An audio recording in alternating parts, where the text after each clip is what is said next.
Well, thank you very much, Larry. It's great to be back in beautiful Davos, Switzerland, and to address so many respected business leaders, so many friends, few enemies, and all of the distinguished guests. It's a who's who, I will say that. I've come to this year's World Economic Forum with truly phenomenal news from America. Yesterday marked the one-year anniversary of my inauguration, and today, after 12 months back in the White House, our economy is booming, growth is exploding, productivity is surging, investment is soaring, incomes are rising,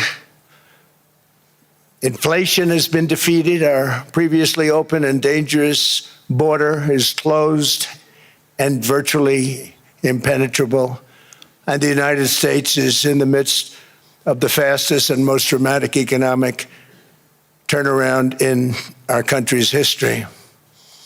Under the Biden administration, America was plagued by the nightmare of stagflation, meaning low growth and high inflation, a recipe for misery, failure, and decline. But now, after just 1 year of my policies, we are witnessing the exact opposite: virtually no inflation and extraordinarily high economic growth. Growth like I believe you'll see very shortly our country has never seen before, perhaps no country has ever seen before. Over the past 3 months, core inflation has been just 1.6%. Meanwhile, fourth quarter growth is projected to be 5.4%, far greater than anybody other than myself and a few others had predicted. Since the election, the stock market has set 52 all-time high records. So that's in 1 year, 52 records, adding $9 trillion in value to retirement accounts, 401ks, and people's savings. People are doing very well. They're very happy with me. Since my inauguration, we've lifted more than 1.2 million people off of food stamps, and after 4 years in which Biden secured less than $1 trillion of new investment in our country. Think of that, $1 trillion, substantially less than that. In 4 years, we've secured commitments for a record-breaking $18 trillion, and we think when the final numbers come out, they'll be closer to $20 trillion of investment. That's never been done by any country at any time, not even close. Just over 1 year ago, under the radical left Democrats, we were a dead country. Now we are the hottest country anywhere in the world. In fact, the United States economy is on pace to grow at double the rate that was projected by the IMF just last April. And with my growth and tariff policies, it should be much higher. I really believe we can be much higher than that. And this is all great news, and it's great for all nations. The USA is the economic engine on the planet, and when America booms, the entire world booms. It's been the history. When it goes bad, it goes bad. You all follow us down, and you follow us up, and we're at a point that I don't believe we've ever been. I never thought we could do it this quickly. My biggest surprise is I thought it would take more than a year, maybe like a year and 1 month. But it's happened very quickly. Under my leadership, U.S. natural gas production is at an all-time high by far. U.S. oil production is up by 730,000 barrels a day, and last week we picked up 50 million barrels from Venezuela alone. Venezuela has been an amazing place for so many years, but then they went bad with their policies. 20 years ago, it was a great country, and now it's got problems, but we're helping them. And those 50 million barrels, we're going to be splitting up with them, and they'll be making more money than they've made in a long time. Venezuela is going to do fantastically well. We appreciate all of the cooperation we've been giving. We've been giving great cooperation. Once the attack ended, and they said, let's make a deal. More people should do that. But Venezuela is going to make more money in the next 6 months than they've made in the last 20 years. Every major oil company is coming in with us. It's amazing. It's a beautiful thing to see. The leadership of the country has been very good. They've been very, very smart. The price of gasoline is now below $2.50 a gallon in many states, $2.30 a gallon in most states, and will soon be averaging less than $2 a gallon. In many places, it's already down even lower, $1.95 a gallon. Numerous states are at $1.99, numbers that nobody has heard for years. Because of my landslide election victory, the United States avoided the catastrophic energy collapse which befell every European nation that pursued the Green New Scam, perhaps the greatest hoax in history. The Green New Scam, windmills all over the place, destroy your land, destroy your land. Every time that goes around, you lose $1,000. You're supposed to make money with energy, not lose money. Here in Europe, we've seen the fate that the radical left tried to impose on America. They tried very hard. Germany now generates 22% less electricity than it did in 2017. And it's not the current chancellor's fault. He's solving the problem. He's going to do a great job. But what they did before he got there, I guess that's why he got there. And electricity prices are 64% higher. The United Kingdom produces just 1/3 of the total energy from all sources that it did in 1999. Think of that, 1/3. And they're sitting on top of the North Sea, one of the greatest reserves anywhere in the world, but they don't use it. And that's one reason why their energy has reached catastrophically low levels with equally high prices. High prices, very low levels. Think of that, 1/3. And you're sitting on top of the North Sea, and they like to say, well, you know, that's depleted. It's not depleted. It's got 500 years. They haven't even found the oil. The North Sea is incredible. They don't let anybody drill. Environmentally, they don't let them drill.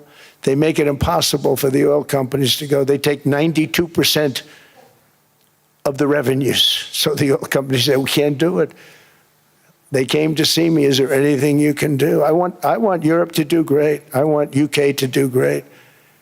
They're sitting on one of the greatest energy sources in the world, and they don't use it. In fact, their electricity prices have soared 139%. There are windmills all over Europe. There are windmills all over the place, and they are losers. One thing I've noticed is that the more windmills a country has, the more money that country loses and the worse that country is doing. China makes almost all of the windmills, and yet I haven't been able to find any wind farms in China. Did you ever think of that? It's a good way of looking at it. They're smart. China's very smart. They make them, they sell them for a fortune. They sell them to the stupid people that buy them, but they don't use them themselves. The consequences of such destructive policies have been stark, including lower economic growth, lower standards of living, lower birth rates, more socially disruptive migration, more vulnerability to hostile foreign adversaries, and much, much smaller militaries.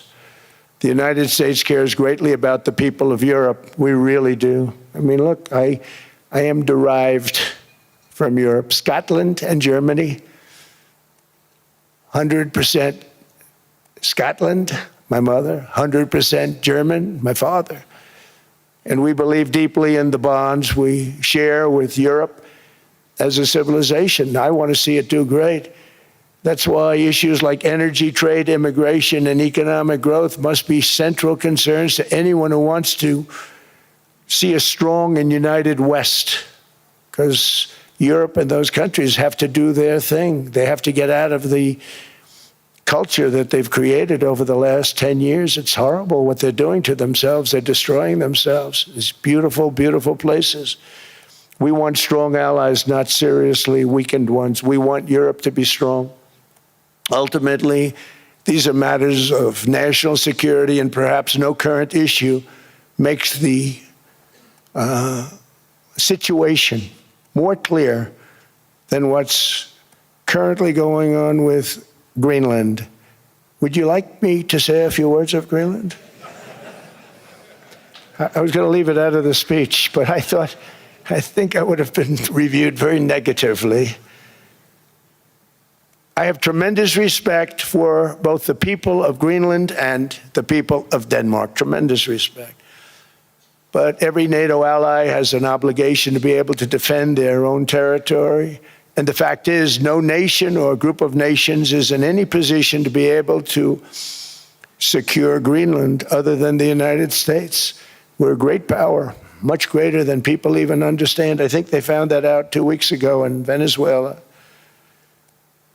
We saw this in World War II, when Denmark fell to Germany after just 6 hours of fighting and was totally unable to defend either itself or Greenland. So the United States was then compelled, we did it, we felt an obligation to do it, to send our own forces to hold the Greenland territory, and hold it we did at great cost and expense. They didn't have a chance of getting on it, and they tried. Denmark knows that. We literally set up bases on Greenland for Denmark. We fought for Denmark. We weren't fighting for anyone else. We were fighting to save it for Denmark. Big, beautiful piece of ice. It's hard to call it land. It's a big piece of ice. But we saved Greenland and successfully prevented our enemies from gaining a foothold in our hemisphere. So we did it for ourselves also. And then after the war, which we won it big. Without us, right now you'd all be speaking German and a little Japanese, perhaps. After the war, we gave Greenland back to Denmark. How stupid were we to do that? But we did it. But we gave it back. But how ungrateful are they now? So now our country and the world face much greater risks than it did ever before because of missiles, because of nuclear, because of weapons of warfare that I can't even talk about.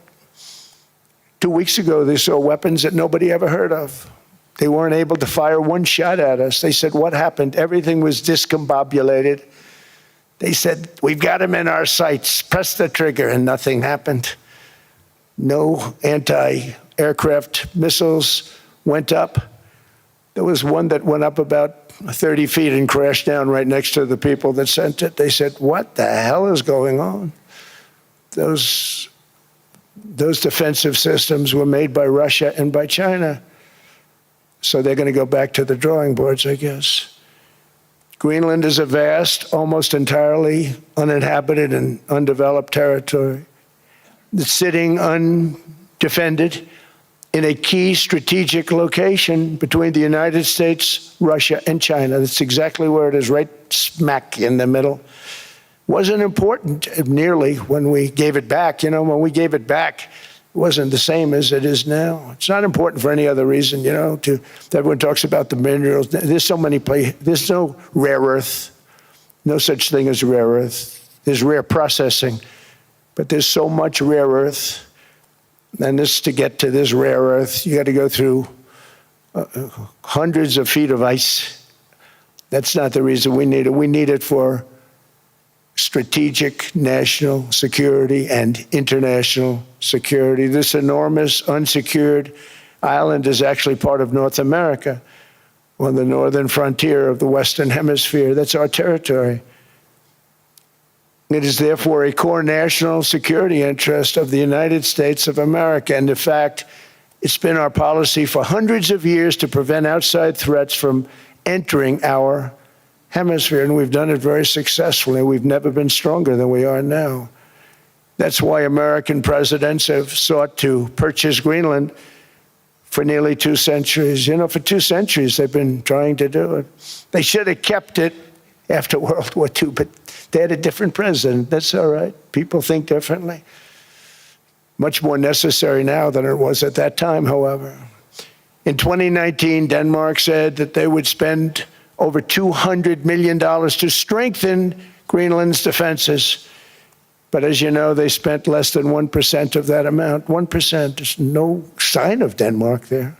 And I say that with great respect for Denmark, whose people I love, whose leaders are very good. It's the United States alone that can protect this giant mass of land, this giant piece of ice, develop it and improve it and make it so that it's good for Europe and safe for Europe and good for us. And that's the reason I'm seeking immediate negotiations to once again discuss the acquisition of Greenland by the United States, just as we have acquired many other territories throughout our history, as many of the European nations have. They've acquired, there's nothing wrong with it. Many of them, some went in reverse, actually, if you look. Some had great, vast wealth, great, vast lands all over the world. They went in reverse. They're stuck back where they started. That happens too. But some grow. But this would not be a threat to NATO. This would greatly enhance the security of the entire alliance, the NATO alliance. The United States is treated very unfairly by NATO. I want to tell you that. And when you think about it, nobody can dispute it. We give so much and we get so little in return. And I've been a critic of NATO for many years. And yet I've done more to help NATO than any other president by far, than any other person. You wouldn't have NATO if I didn't get involved in my first term. The war with Ukraine is an example. We are thousands of miles away, separated by a giant ocean. It's a war that should have never started, and it wouldn't have started if the 2020 U.S. presidential election weren't rigged. It was a rigged election. Everybody now knows that. They found out. People will soon be prosecuted for what they did.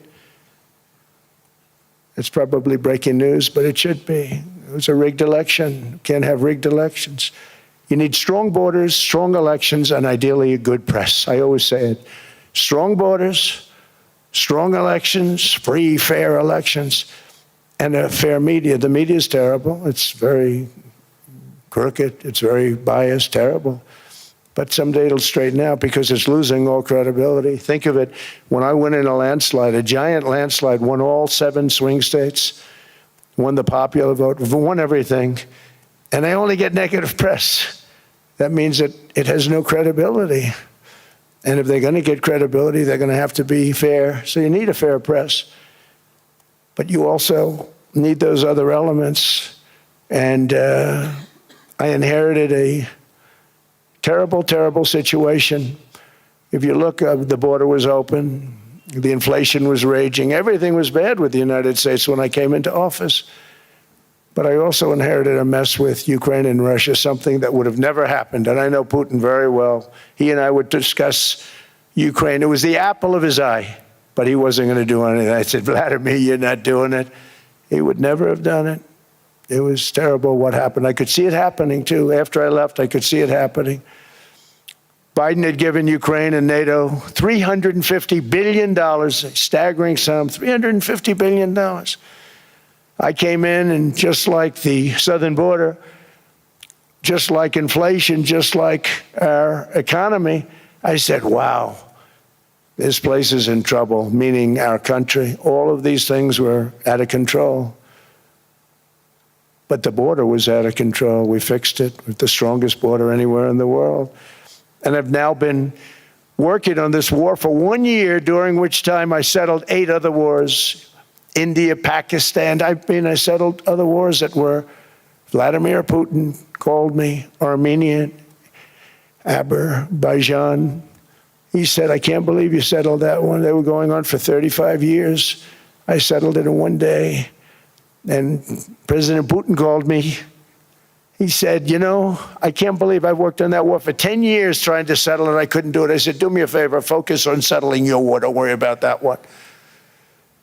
What does the United States get out of all of this work, all of this money, other than death, destruction, and massive amounts of cash going to people who don't appreciate what we do? They don't appreciate what we do. I'm talking about NATO, I'm talking about Europe. They have to work on Ukraine. We don't. The United States is very far away. We have a big beautiful ocean separating us. We have nothing to do with it.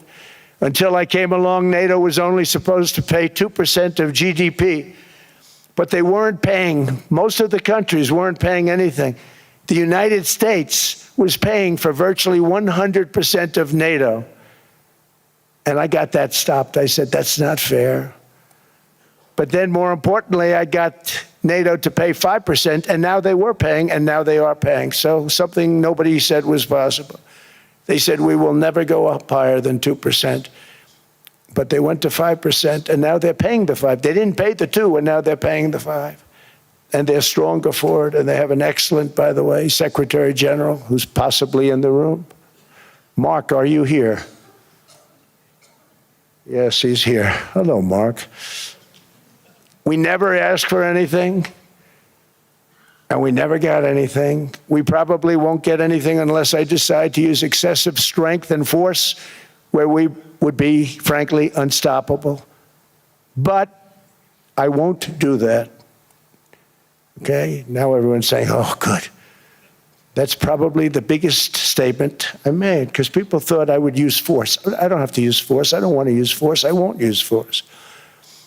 All the United States is asking for is a place called Greenland, where we already had it as a trustee, but respectfully returned it back to Denmark not long ago after we defeated the Germans, the Japanese, the Italians, and others in World War II. We gave it back to them. We were a powerful force then, but we are a much more powerful force now. After I rebuilt the military in my first term and continue to do so today, we have a budget of $1.5 trillion. We're bringing back battleships. The battleship is 100 times more powerful than the great battleships you saw in World War II, those great, big, gorgeous ships, the Missouri, the Iowa, the Alabama. Because I thought maybe we could take them out of mothballs. They said, no, sir, these ships are 100, think of that, 100 times more powerful than those big, magnificent pieces of art that you saw so many times ago, that you still see on television. You say, wow, what a force. 100 times, each ship 100 times more powerful than the big battleships of the past. So that was the end of the mothball story. So what we have gotten out of NATO is nothing except to protect Europe from the Soviet Union and now Russia. I mean, we've helped them for so many years. We've never gotten anything, except we pay for NATO. And we paid for many years until I came along. We paid for, in my opinion, 100% of NATO because they weren't paying their bills. And all we're asking for is to get Greenland, including right title and ownership, because you need the ownership to defend it. You can't defend it on a lease. Number one, legally it's not defensible that way, totally. And number two, psychologically, who the hell wants to defend a license agreement or a lease, which is a large piece of ice in the middle of the ocean where if there is a war, much of the action will take place on that piece of ice. Think of it. Those missiles would be flying right over the center of that piece of ice. All we want from Denmark for national and international security and to keep our very energetic and dangerous potential enemies at bay is this land on which we're going to build the greatest golden dome ever built. We're building a golden dome that's going to, just by its very nature, going to be defending Canada. Canada gets a lot of freebies from us, by the way. They should be grateful also, but they're not. I watched your Prime Minister yesterday. He wasn't so grateful. But they should be grateful to us. Canada lives because of the United States. Remember that, Mark, the next time you make your statements. What we did for Israel was amazing, but that's nothing compared to what we have planned for the United States, Canada, and the rest of the world. We are going to build a dome like no other. So when I called up Emmanuel Macron, I watched him yesterday with those beautiful sunglasses. What the hell happened? But I watched him sort of be tough. But he was at $10 for a pill. And I said, Emmanuel, and I have all the big pharmaceutical companies are in total agreement. It wasn't easy, by the way. They're tough, smart. They've been getting away with the scam for a long time. But they gave it up. But they said, you'll never get the countries to approve it. I said, why is that? Because they won't. They always said, we're not paying any more. Get the rest for the United States. So over the years, they stayed the same. We just went up, up, up. And I mean, we would pay 13, 14, 15 times more than some certain countries would. So I said, no, they'll approve it 100%. Sir, you'll never get them to approve it. I said, I guarantee you. But I actually started with Emmanuel, who probably is in the room too. And I like him. I actually like him. Hard to believe, isn't it?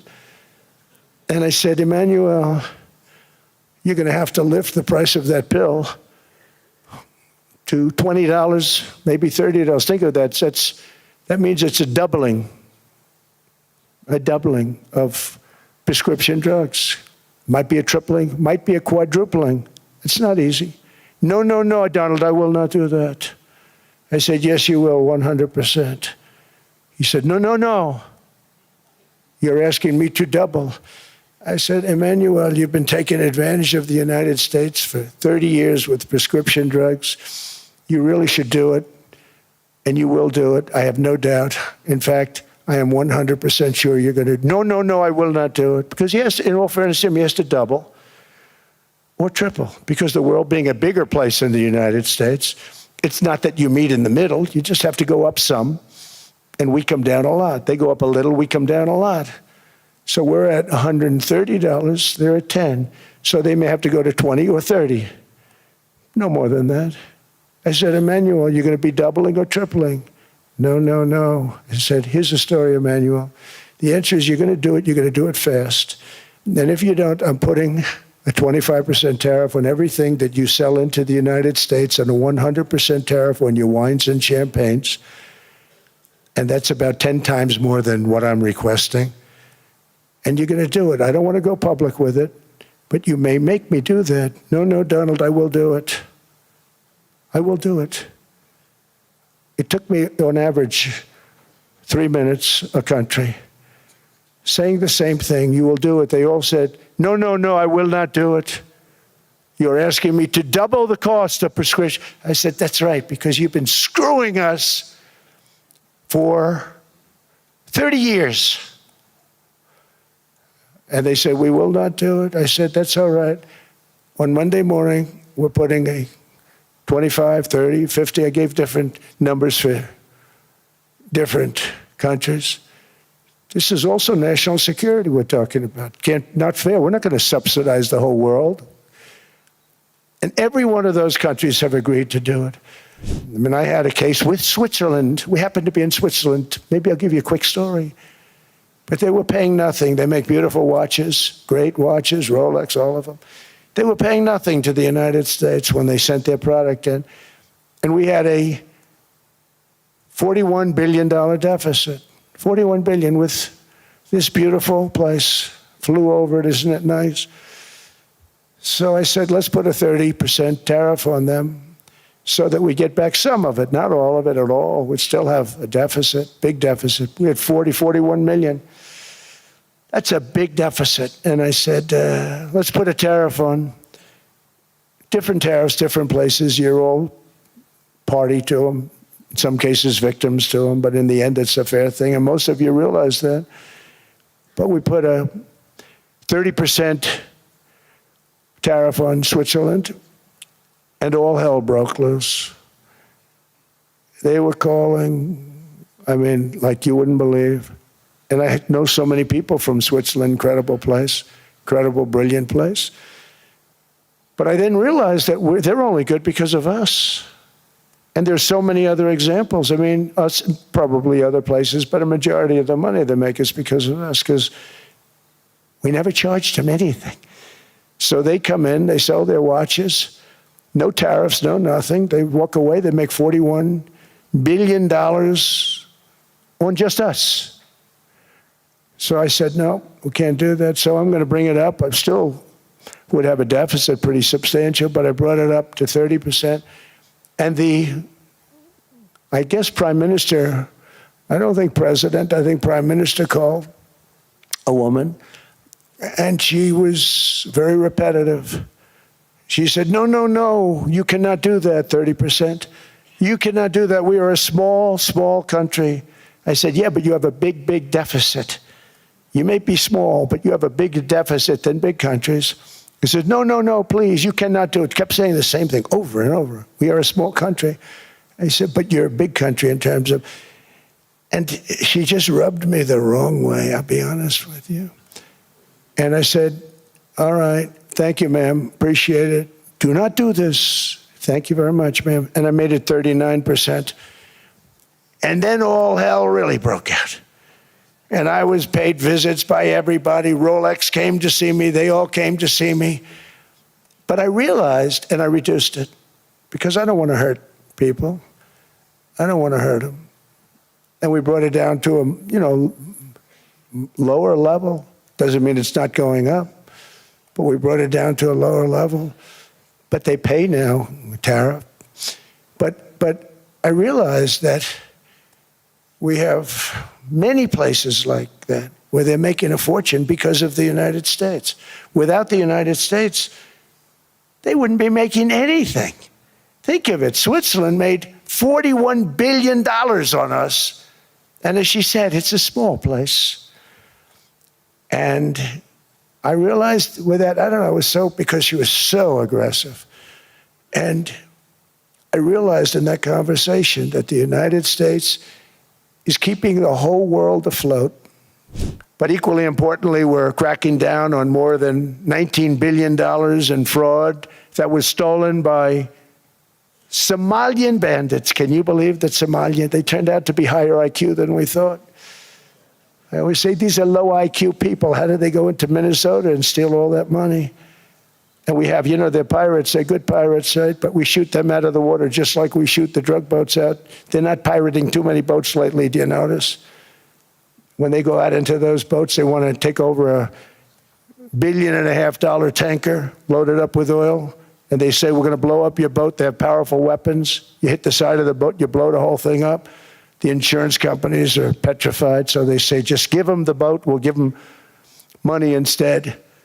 And I don't do that. We blow them right the hell out of the water. We see them going out, we blow them out of the water. We don't have any pirates so much anymore. If we do, they won't be there long. We've cut down with the hitting of the boats that are loaded up with drugs, including submarines. Can you believe they actually buy small, they call them mini subs, very fast. They're meant for drugs. We've knocked out 2 of them. The Democrats say they were fishing. You have ruined somebody's fishing weekend, I would say.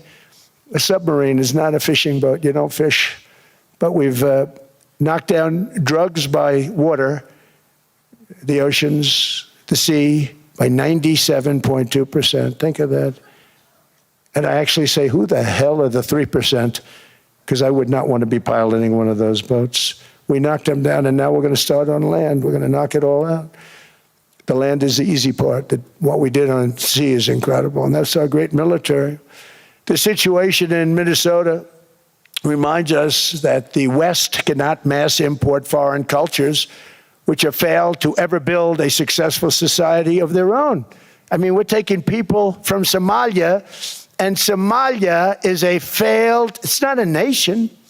Got no government, got no police, got no military, got no nothing. And then we have this fake congressperson who they just reported is worth $30 million. You believe this? Ilhan Omar, talking about the Constitution provides me. She comes from a country that's not a country, and she's telling us how to run America. Not going to get away with it much longer, let me tell you. The explosion of prosperity and conclusion and progress that built the West did not come from our tax codes. It ultimately came from our very special culture. This is the precious inheritance that America and Europe have in common. We share it. We share it, but we have to keep it strong. We have to become stronger, more successful, and more prosperous than ever. We have to defend that culture and rediscover the spirit that lifted the West from the depths of the Dark Ages to the pinnacle of human achievement. It is the pioneers in this room. Many of you in this room are true pioneers. You're two truly brilliant people. Just your ability to get a ticket is brilliant because you have about 50 people for every seat. I don't know what, that's Larry. Everything Larry touches turns to gold. He made this very successful. But you're in this room, and some of you are the greatest leaders anywhere in the world. You're the greatest brains anywhere in the world. And the future is unlimited, and to a large part because of you, and we have to protect you, and we have to cherish you. I always say we have to cherish our brilliant people because there aren't many of them. So together with confidence, boldness, and persistence, let us lift up our people, grow our economies, defend our shared destiny, and build a future for our citizens that is more ambitious, more exciting, more inspiring, and greater than the world has ever seen. We're in a position to do things that nobody else has ever even thought of before. And many of the people in this room are the ones that are doing it, and I want to congratulate you, and I'm with you all the way. You can do things that nobody else can even think about. So I congratulate you on your tremendous success. And the United States is back, bigger, stronger, better than ever before. And I'll see you around. Thank you all very much. Thank you very much. How close do you think there is on an agreement on Ukraine? I had the pleasure of speaking with Steve Witkoff and Jared Kushner yesterday. I know they're working hard on it. I know that they're also traveling now. Do you see this very close or still? Well, I hate to say it. I thought that was going to be so. I settled 8 wars plus. And I thought that was going to be one of my easier ones. Not the easiest. Some I settled in a matter of hours. Because I'm good at that stuff. You know, the United Nations should be doing this. I shouldn't be doing it, but it doesn't matter. It's got to get done, saving a lot of lives. We're saving millions of lives. With Ukraine, Russia, there's tremendous hatred between President Zelensky and President Putin. That's not good. That's not good for settlements. We know from dealing. There's abnormal hatred. With that being said, I think Russia wants to make a deal. I think Ukraine wants to make a deal. And we're going to try getting a deal done. We're getting, I think, Steve, I think I can say that we're reasonably close. Now, what happens is oftentimes we'll have a deal with Russia. Russia's set, and President Zelensky will not do it. You saw that when he was in the Oval Office. I was not happy. And then we'll have President Zelensky wants to make a deal, and Putin doesn't want to make the deal. It's a very difficult balance, and it's big time, and it is, you know, to use a word, it's a bloodbath. It's horrible what's happening. It's a drone war. The drones are killing, you know, thousands of people a week, thousands. We have to get it stopped. So I believe they're at a point now, I'm going to meet with President Zelensky later today. I believe they're at a point now where they can come together and get a deal done. And if they don't, they're stupid. That goes for both of them. And I know they're not stupid. But if they don't get this done, they are stupid. So I don't want to insult anyone, but you got to get this deal done. Too many people are dying. It's not worth it. President Sisi is sitting on the first row here. He spoke earlier today and also complimented you on the Gaza deal. I think there will be a signing tomorrow. Of course, there are different views on this, but how important do you think this signing is on the Board of Peace? And do you think this is going to sustain? Do you think we now will see Gaza reconstructed and the billions of US dollars invested? I do. I mean, I think we have peace in the Middle East. There are some little situations like Hamas, and Hamas has agreed to give up their weapons. Now, you know, they were born with a weapon in their hand, so it's not easy to do. When they were born with a rifle in their hand. It's not an easy thing for them, but that's what they agreed to. They've got to do it. And we're going to know, Jared, over the next 2 or 3 days, certainly over the next 3 weeks, whether or not they're going to do it. If they don't do it, they'll be blown away very quickly. They'll be blown away. You know, we have 59 countries that are part of that whole peace deal. And some of those countries aren't even they're near the Middle East, but they're not in the Middle East traditionally. And they want to come in and take out Hamas. They want to come in. They want to do whatever they can. There's a problem with Hezbollah in Lebanon. and we'll see what happens there. But that's a problem. But there are these little flames, but there's peace in the Middle East. Now, had we not gone in and knocked out with those big, beautiful, we just ordered 25 brand new ones, the latest and the greatest, the B-2 bomber. Think of them, they went in there at 2 o'clock in the morning with no moon, no light, no nothing, and every single one of those massive bombs hit its target, 100,000-pound bombs hit its target, every one of them. And then on top of it, from a submarine 300 miles away, we hit the sites with tomahawks, which is an unbelievable weapon. So, we did our job. If we didn't do that, you would have never had peace in the Middle East. And the countries like Saudi Arabia, UAE, and Qatar could never have, and others could never have signed anything because you would have had this dark cloud, and the dark cloud was Iran with nuclear. Iran would, if we didn't take them out, they would have had a nuclear weapon within 2 months. They were very close to having the nuclear weapon, and we hit them hard. And it was a total obliteration. If they may try again, but they're going to have to try from a different area because that area was obliterated.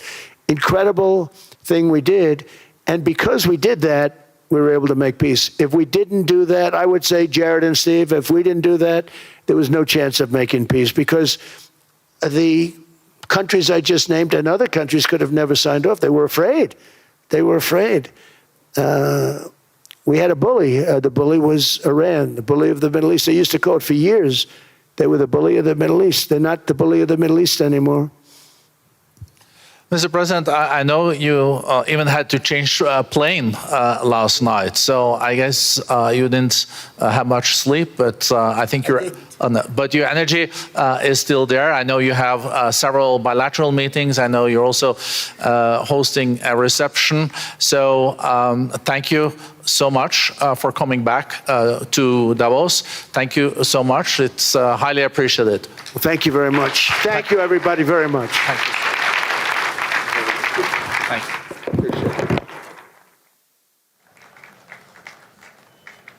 大家好，我是主播周玉琴。很多的朋友告诉我们，选择原版的太阳星全效克菲尔益生菌，它添加有羽衣甘蓝，健康再加分。而有睡眠困扰的朋友们，赶快选择蓝色包装这一款晚安加强版，绝对是更有感。每日克菲尔，时刻美好 ，Good Feel Good。请上快点购为健康下单，而且要记得输入推荐代码，有额外的折扣优惠。太阳星全效克菲尔益生菌基础版、晚安加强版新包装改版，内容不变，抽取更方便。要吃就吃最好的。